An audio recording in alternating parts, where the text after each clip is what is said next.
alam niyo ba kung nasan si Senator Bato? Kasi yun po yung lumabas na Wala po tayong alam. Send comment lang po dun sa sasakyan niyo, sir. Dun daw sumakay si Bato po. Dapat kayong mag-comment kasi kayong tanong ng tanong, di yun, nakita nyo na lahat, di ba? Sir, sabi niyo po last time, pag may official investigation, magsasalita na po kayo. Ngayon po may pinalabas na CCTV na magkasunod po Official kayong lumabas investigation? noong May 14. Magkasunod daw po kayong lumabas noong May 14 according dun sa nilabas na CCTV. Ano ba kailangan sabihin ko doon? Nakita nyo na. So you confirm, sir, na magkasama po kayo noon nung lumabas po siya sa Senado? Hindi naman AI yun, di ba?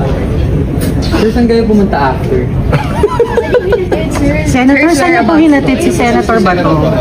Maraming salamat sa inyo. Nakuha nyo na yung gusto ninyo. Napanood nyo na. Palagay ko naman siguro makatahimik na kayo.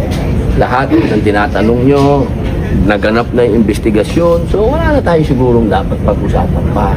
May illegal po ba doon, sir, sa ginawa ninyo? Ano po? May illegal po sir. ba doon? Ay tanong natin sa kanila kung may illegal. Kasi sa amin, tandaan ninyo, ang Senate, ang sabi ng aming SP, hihintayin namin ang warrant ng local court. Pero sir, bukas kayo sa mga possible investigation.